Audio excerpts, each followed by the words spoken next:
Well, I'm here with Mark Laflin. Welcome to my humble abode here in Collier's Wood. Thank you, Damon. This is where the magic happens. I feel a bit like Carol Williams at the moment.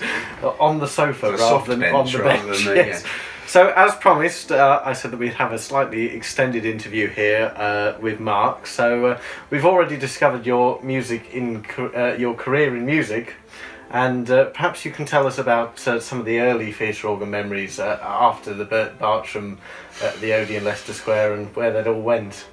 Well, absolutely. As we were just discussing, I was lucky enough to be able to go to those Burt Bartram concerts on Sundays and heard a real range of people playing the Odeon organ, and I was lucky enough, I guess the age that I am, I'm just lucky enough to have been able to hear some people like Ina Barger there, Brian Rodwell, all sorts of people, and then other completely different people like Nicholas Martin, and who then had to hot-foot it back off to Turner's after the Sunday morning show. So it was a real range and great to hear so many different styles on that instrument, and that kind of really got me hooked.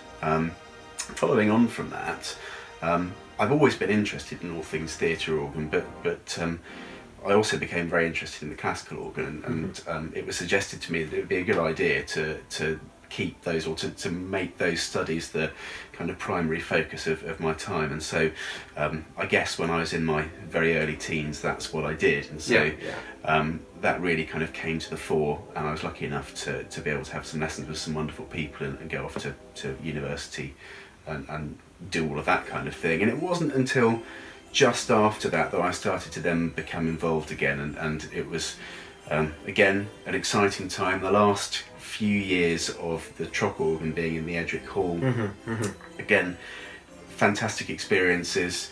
It seems ridiculous to say this now, but we used to just walk in and sort of use the organ at all hours, and you know, it was fantastic to be able to do that, and a wonderful experience for me. And again, heard some fantastic people play that instrument, some of whom are sadly no longer with us, taking part in workshops with people like Dan Bellamy and you know, terrific. The organ sounded obviously different to how it does now at Troxy, but it's always been such a fantastic organ, and you know, those recordings of Robert and Brian playing it, just two of my favourite recordings I think ever, you know, just wonderful stuff. But you took part, not every young organist takes part in competitions, but you did.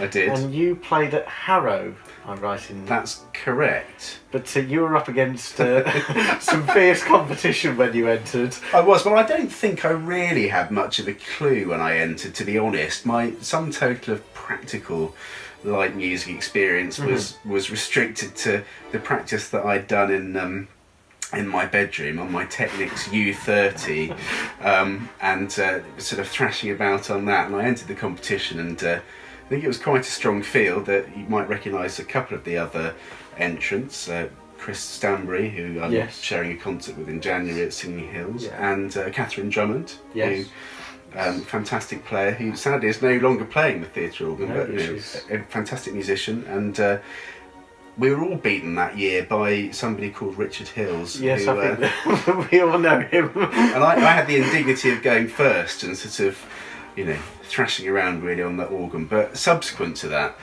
I was able to go. I went to music college on a Saturday, and was able because I played the organ and piano, I didn't take part in all the orchestral things that you might do, so I had quite big gaps during my day, and if I was creative I could sort of get around London and do various different things during the gaps. And one thing that I did a couple of times was take myself up to Harrow, again still a cinema, and you could arrange with the manager a chance to go and practice on that organ. So you'd ring the doorbell and the manager would appear in a kind of cloud of smoke and take you down to the pit where the console would be half down so it didn't get flooded, take the kind of cover off the top, and I enjoyed several hours on that organ.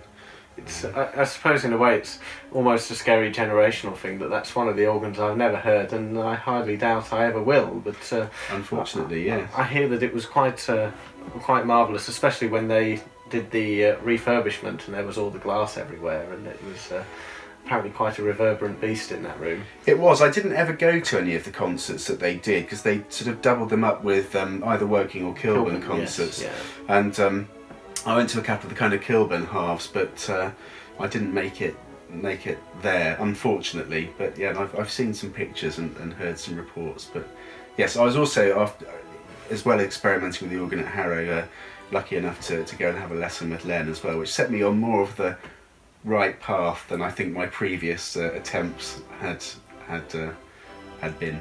So that was good. And so talk about, obviously important organs, but there must have been some important inspirational organists in your life, and perhaps you can name a few if we got time. Absolutely. Well, that's a kind of tricky one. Some people say, well, who are your favourite organists? And you think, well, I've been inspired by so many people. I mean, there's the obvious sort of people that you might expect. I mean, everyone I think has come under the influence of listening to wonderful recordings of people like George Wright at various different points. But I mean, there's certain moments, and I think lots of us, certainly in this country, and I know lots of our friends in America are completely wowed by the recordings of Sidney Torch and Quentin MacLean, and I just remember having this cassette tape of some of Torch's recordings, a compilation, which I think I wore out, which was, I remember hearing those and hearing tidbits of things on the Organist Entertains, Nigel playing and John Leeming reviewing various different recordings. So I mentioned the George Wright ones, but Johnny Seng as well. It's complete. I remember sending off a check. My auntie used to work in a bank, and I had to raise a check in dollars to send off for this John Seng CD recording, and just little things like that were fantastic. Obviously, I've mentioned Robert before was a great influence on me. Nigel, particularly Brian Rodwell, and then. I remember being sort of about 14, I think, and buying CD recordings when you could still buy them in the shops, and buying, two recordings that really stand out, both by the same person. I think the first one I went to HMV in Oxford Circus and bought Simon Gledhill's recording from the Tower Ballroom, and I put it on, and it was a jaw-dropping moment when it went into those kind of big selections on there, Shall We Dance, and all that kind of stuff. And I think that really kind of changed things for me, and I thought, that was a real wow moment. And then I followed that up with his Castro recording. So, Simon's playing's been something that I've very much enjoyed over the years as well. And so, as well as that, the instruments that must have stuck in your memory. I mean, you must have got the opportunity to play quite a few that probably aren't still playing anymore. Did you play at Kilburn? I didn't play at Kilburn, no. I was lucky enough to go to several concerts there and hear some fantastic people there. And it seems like yesterday that we were going to Kilburn every month again, and it's not. It really isn't. It's a sort of decade ago, and time flies. But no, I didn't. I was lucky enough to try a few instruments, but I guess it's reasonably recently that I've been playing concerts. So most of the instruments I think that I've played are still around and about in the homes. I mean, you heard Tooting, of course, and that's, I suppose, my greatest disappointment, because, as I said on the show, Tooting is officially my closest Wurlitzer, and sadly no longer operable, and I've still never been in the building, so I shall add just that down to the my road. list. I know. Yes. I have to go and play bingo and dib-dob and do whatever they do. So I suppose that you have travelled the UK, and you've also made 2 recordings now. That's right. 2 commercial recordings, and the first one was 2012.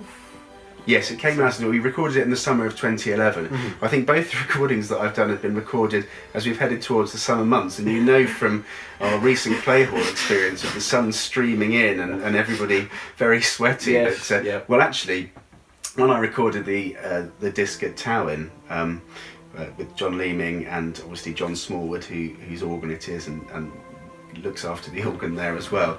That was equally sweltering hot, and I think that Towin's not usually sweltering hot. And I remember it being one of those sort of days. It was, it was pretty boiling in the hall. We managed to keep the organ kind of under control, and it sounds fabulous. And do you? I never like to ask this, but do you have a particular favourite piece or composer, or and that's quite a big question. And no, I mean I kind of, you go through phases, I think, of enjoying particular styles and genres and composers, so there's probably not really one answer to that. I mean, I like all the kind of classic American songbook composers, but then British light music, fantastic. If you listen to the orchestras playing those wonderful arrangements of British light music, then that really gets you kind of fired up, and it gets me fired up anyway. And then listening to recordings that John Wilson's made with his orchestra, and then also Alex Mendham and his band, and people like that. There's so much stuff, and if you listen to this sort of wonderful orchestral counter melody, then in so many different styles. And I suppose we should really give a shout out to your dad for all his hard work in the organ scene. I'm sure he will appreciate that. Yeah. I mean, Nigel has been such a help to myself at the Troxy and on the Southern District side of things, and he must have been a big sort of help to you, in the early days, and still is now. He's your roadie, is he not? Yeah, Dad comes with me. Yeah, absolutely. I think it's the only time that we're allowed to talk about organs, because we get pretty quickly shut down if we try and do that at any other kind of family occasion. Yes. So that's where we catch up and talk about organs, and unfortunately he's happy to come with me. But yeah, Dad, it's something that Dad and I guess have done since I've been tiny, going to concerts, and so it kind of, at the moment, because I've got a young family, I don't unfortunately get to hear as many other people as I'd like to, and that's not because I don't want to. I know some organists, for whatever reason, don't like to listen to other people play. I love listening to other people playing, and I'm really missing it at the moment, but my kids are little, so it's a kind of family time's quite important. But I'm hopeful that in a few years' time, when things sort of are a bit more settled, that obviously, hopefully, get to hear loads of different people. Yes, and I suppose that when that time comes, it will open you up to a whole host of ambitions to go and play new instruments. And I suppose, is there anyone in the world that you would love to lay your fingers on, and if you could, sit there for a whole day? And that's an interesting one. I would have to say, just in terms of the kind of rank composition of what's going on, I'd love to play one of those big American Wurlitzers. So the three that sort of immediately spring to mind, you'd have the organ stop pizza, for example. Yeah, nice. And then San Filippo and the Nerva collection. So those instruments where you've got pretty much everything that you ever could dream of. But then on the other hand, there are some other fantastic organs which are potentially really, really small instruments that are absolutely fantastic. And you can have just as much fun with it.